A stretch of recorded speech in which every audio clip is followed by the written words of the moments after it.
Good morning बच्चों आज हम क्लास 8 की विज्ञान की वर्कशीट नंबर 32 को पढ़ेंगे, जो कि डेट 10 फरवरी 21 के लिए शेड्यूल की गई है। हम सभी को पता है हमारा लेसन नंबर 9 जंतुओं में जनन रिप्रोडक्शन इन एनिमल्स चल रहा है, जिसमें हम पढ़ चुके हैं जनन क्या होता है ना, और जनन कितने प्रकार का होता है। हमने निषेचन के बारे में पढ़ लिया है, निषेचन के प्रकार कितने होते हैं वो पढ़ लिया है।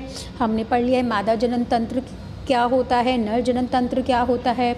लास्ट वर्कशीट में बच्चों हमने पढ़ा था कि अंड प्रजक जीव कौन से होते हैं या जरायुज जीव कौन से होते हैं ना। आज की वर्कशीट में बच्चों हम पढ़ने जा रहे हैं कायांतरण के बारे में, मतलब मेटामॉर्फोसिस के बारे में। अगर हम इस शब्द को थोड़ा सरल भाषा में समझें तो कायांतरण मतलब हम ये भी कह सकते हैं काया का बिल्कुल पलट जाना, मतलब कायांतरण मतलब बिल्कुल रूप बदल जाना। अब वो कैसे क्या है जंतु के जनन में, तो चलिए इसको पढ़ते हैं। सभी बच्चे मेरे साथ अपनी वर्कशीट को खोलेंगे और अब हम इसको पढ़ना शुरू करते हैं। आज हम जंतुओं में कायांतरण के बारे में जानेंगे।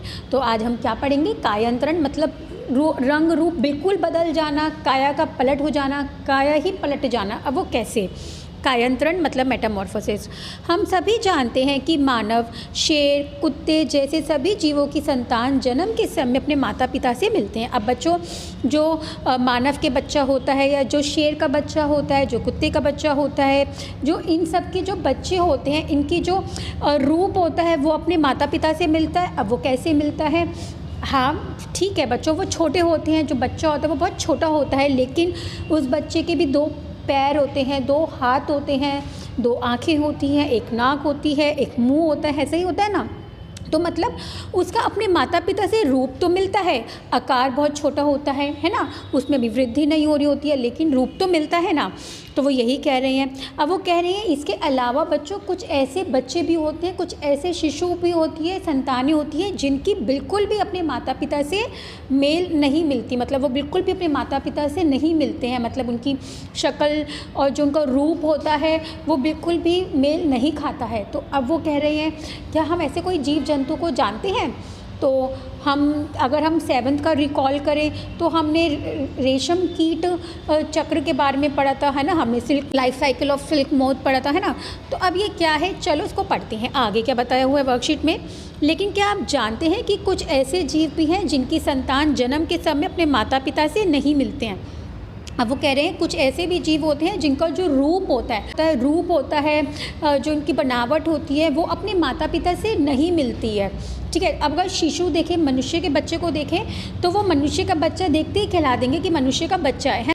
तो वही अभी तक इन्होंने इतना ही बताया है कि कुछ जीव तो ऐसे होते हैं जिनके माता पिता से रूप मिलता है, और कुछ जीव ऐसे होते हैं जिनके माता पिता से नहीं मिलते हैं। अब वो क्या है, क्या आप उन जंतुओं के नाम बता सकते हैं। तो रेशम कीट के जीवन चक्र के बारे में हमने कक्षा 7 में पढ़ा था।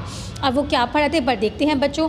यहाँ पे बताया है कि रेशम कीट जो होता है वो पहले अंडे देता है, फिर अंडे के बाद क्या बनता है, अंडे के बाद लार्वा या इल्ली बन जाती है, और उसके बाद क्या बन जाता है, कैटरपिलर बन जाता है, और उस पर क्या निकलता है, रेशम का कीड़ा बनता है। एक बार इसको देखते हैं बच्चों, ये साइकिल को हमने, तो बच्चों अगर हम 7th का रिकॉल करें तो हमने कुछ ऐसा देखा था। हमने देखा था कि क्या था, हमने ये देखा था कि सबसे पहले जो रेशम का कीड़ा होता है उसे क्या पसंद होता है, वो मलबरी लीव्स खाता है, शहतूत की पत्तियां खाता है।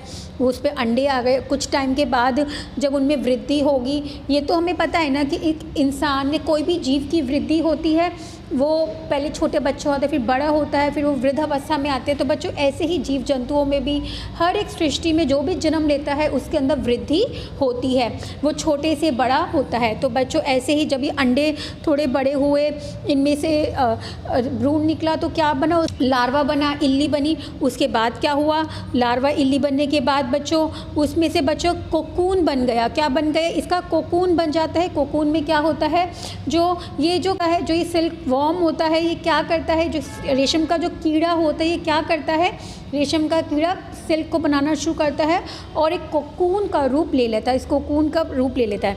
फिर क्या हुआ बच्चों, उसके बाद कोकून बनने के बाद क्या हुआ, वो प्यूपा में बदल गया, वो और विकसित हो गया, और प्यूपा में बनने के बाद बच्चों वो ऐसा मोथ बन जाता है, ठीक है, रेशम का कीड़ा।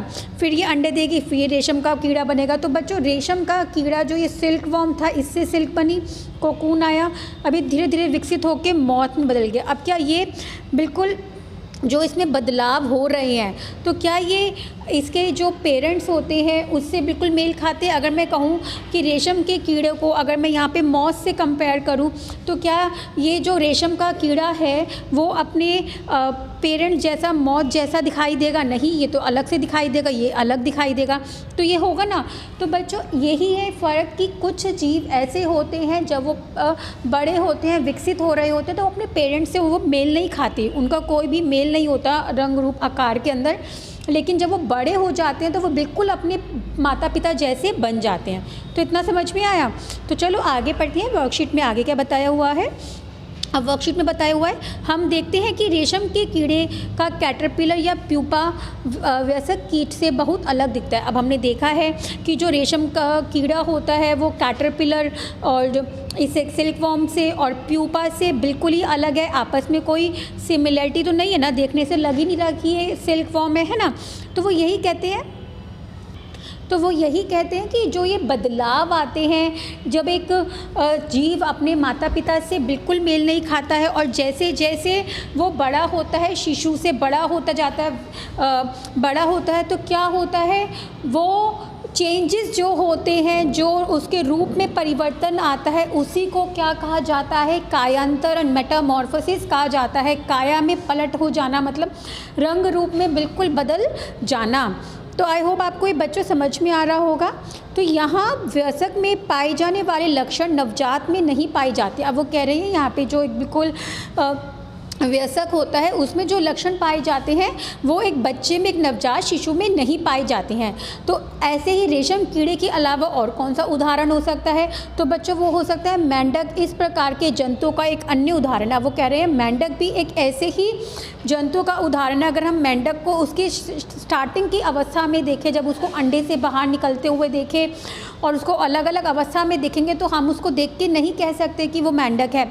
लेकिन जब वो बिल्कुल वयस्क, वो बड़ा हो जाता है, तो एकदम मेंढक का रूप ले लेता है।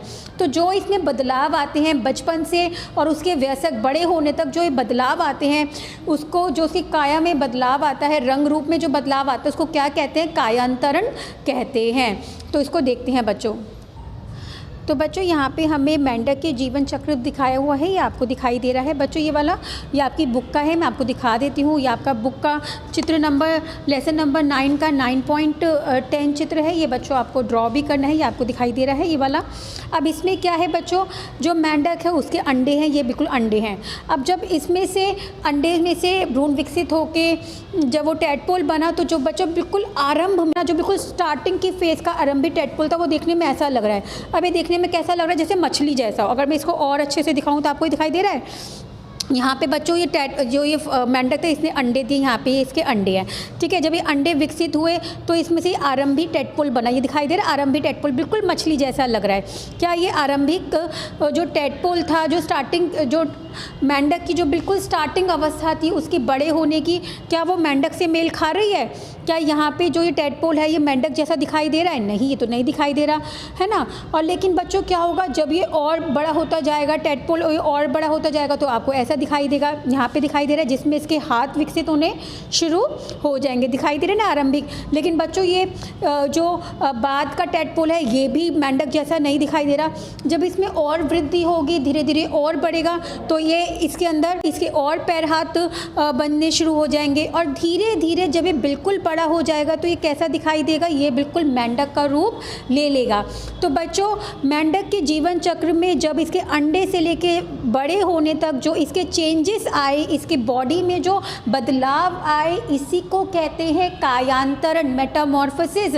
आई होप बच्चों आपको ये अच्छे से समझ में आ रहा होगा।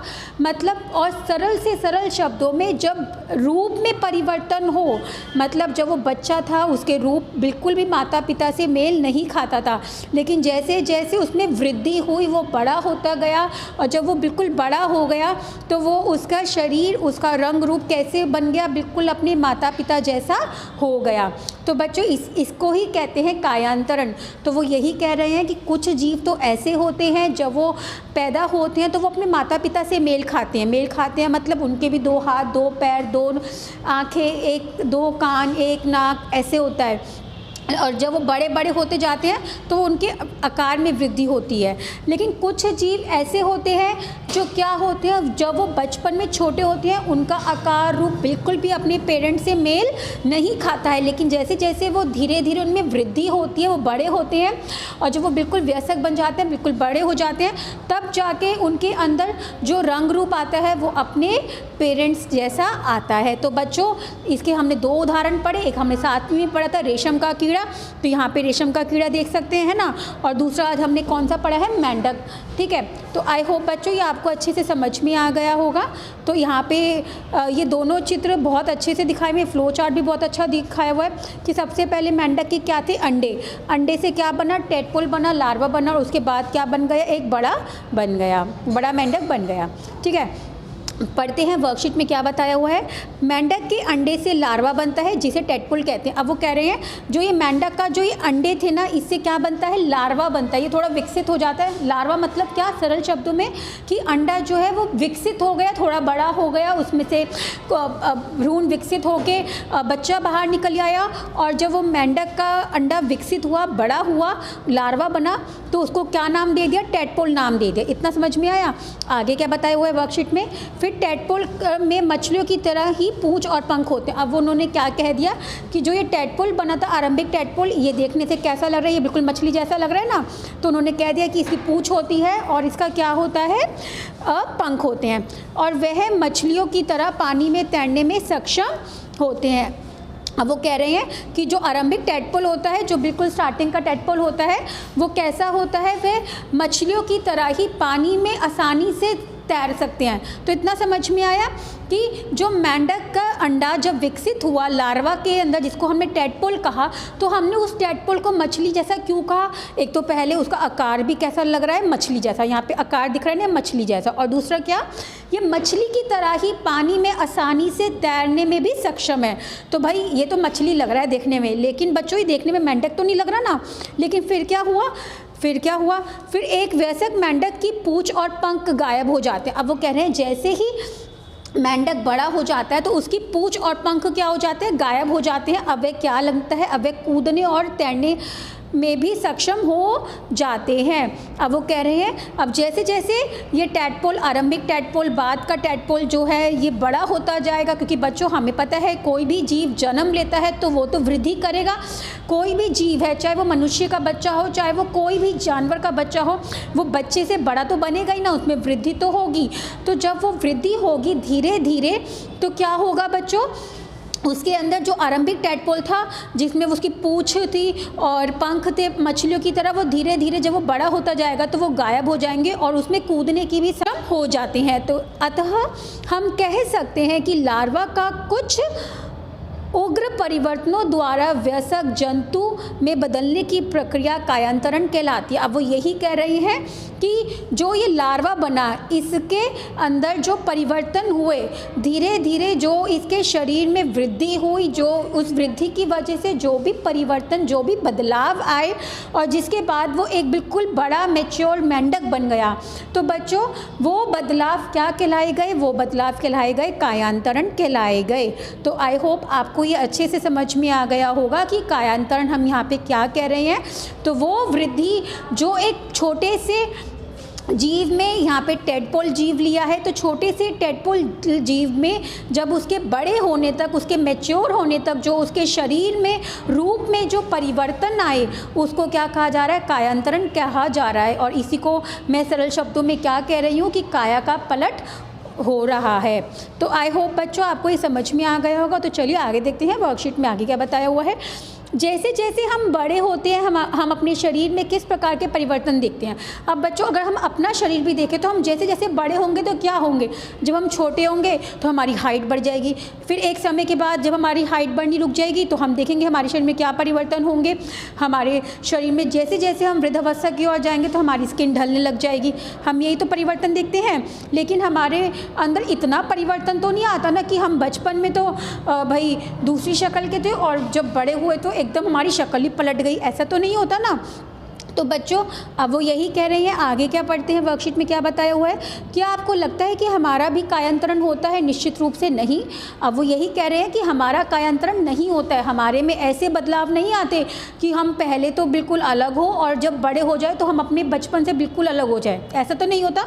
और अगर हम अपनी बचपन की फ़ोटोज़ देखते हैं तो हमें लगता है ना कि हाँ हमारे से कुछ कुछ झलक मिलती है, लेकिन ऐसा तो नहीं होता ना कि बिल्कुल ही हमारी शरीर में रूप में परिवर्तन आ जाता है, नहीं आता ना। तो इसका मतलब क्या, हमारा भी कायांतरण होता है? तो नहीं, हमारा कायांतरण नहीं होता है, क्योंकि मनुष्य जन्म के समय से ही नवजात शिशु में वयस्क के समान शारीरिक अंग लक्षण मौजूद होते हैं।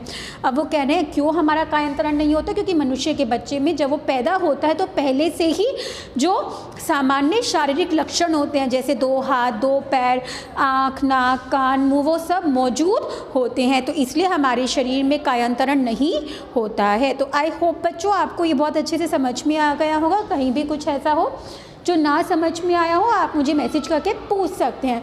तो चलिए आज हम देखते हैं आज हमने क्या सीखा है। तो चलिए अब हम पहला प्रश्न देखते हैं। पहला प्रश्न क्या है, कायांतरण को उदाहरण सहित परिभाषित करिए। अब वो कह रहे हैं कायांतरण की परिभाषा देनी है और उसका उदाहरण भी देना है। तो सब बच्चों हम कैसे लिखेंगे, यहाँ पे थोड़ा रब कर देती हूँ। हम कैसे लिखेंगे,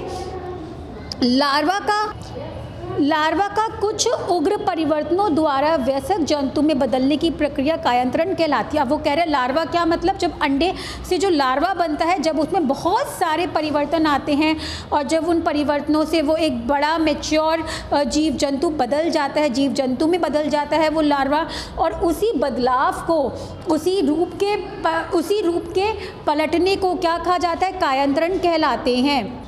तो यहाँ से हम ये लिखेंगे, तो वो कायांतरण कहलाते हैं। मतलब इतने परिवर्तन हो जाते हैं कि वो लार्वा बिल्कुल एक जंतु में बदल जाता है, तो इन परिवर्तनों को कायांतरण कहते हैं। उदाहरण के लिए बच्चों हम कौन कौन से उदाहरण देंगे, तो हम एक लिख देंगे रेशम कीट का जीवन चक्र और दूसरा क्या लिख देंगे, मेंढक का जीवन चक्र। तो उदाहरण में बच्चों हम लिख देंगे, यहाँ से उदाहरण लिख लेंगे, इसको रब कर देती हूँ। उदाहरण में बच्चों आप लिखेंगे, एक तो लिखेंगे पहले रेशम कृमि का जीवन चक्र, उदाहरण नंबर 1, और दूसरा उदाहरण क्या आ जाएगा बच्चों, मेंढक का जीवन चक्र, और क्या आ जाएगा, मेंढक का जीवन चक्र। ये कौन सा आ जाएगा, दूसरा उदाहरण, और इसकी परिभाषा हम यहाँ से लिख देंगे। तो ये आपका फर्स्ट का आंसर है। आई होप बच्चों ये आपको अच्छे से समझ में आ गया होगा, ठीक है। और उसके बाद हम नेक्स्ट पढ़ते हैं। नेक्स्ट क्वेश्चन क्या, सेकंड क्वेश्चन को देखेंगे कि रेशम के कीड़े के जीवन चक्र को संक्षेप में व्याख्या करें। अब आपको यहाँ पे रेशम के कीड़े का जो जीवन चक्र है उसको संक्षेप में बताना है। तो बच्चों यहाँ पे आपको बहुत अच्छे से बताया हुआ है। हम इसको यहाँ से लिखेंगे कि रेशम कृमि के जीवन चक्र ये रहा, यहाँ से लिखेंगे के बारे में ये रहा। और ये हम लिखेंगे सबसे पहले क्या होता है, अंडा बनता है, अंडे से क्या बनता है, लार्वा बनती है, और लार्वा से क्या बनता है, कैटरपिलर बनता है, प्यूपा जिसको हम कहते हैं, और उससे रेशम का कीड़ा बनता है। तो ये आपका किसका आंसर है बच्चों, ये 2 का आंसर हो जाएगा। और आप ये चित्र भी बना सकते हैं बच्चों, ये वाला, इसको मैं रब कर देती हूँ अच्छे से, तो ये आप चित्र भी बना सकते हैं, ठीक है बच्चों। आपको ऐसे ही दिखाना है कि मलबरी लीव्स पे अंडा है, फिर यहाँ पे रेशम का कीड़ा है, फिर वो धीरे कोकून में बदल गया, उससे प्यूपा बन गया और उससे मौत बन गया, ठीक है। आई होप बच्चों आपको समझ में आ गया होगा।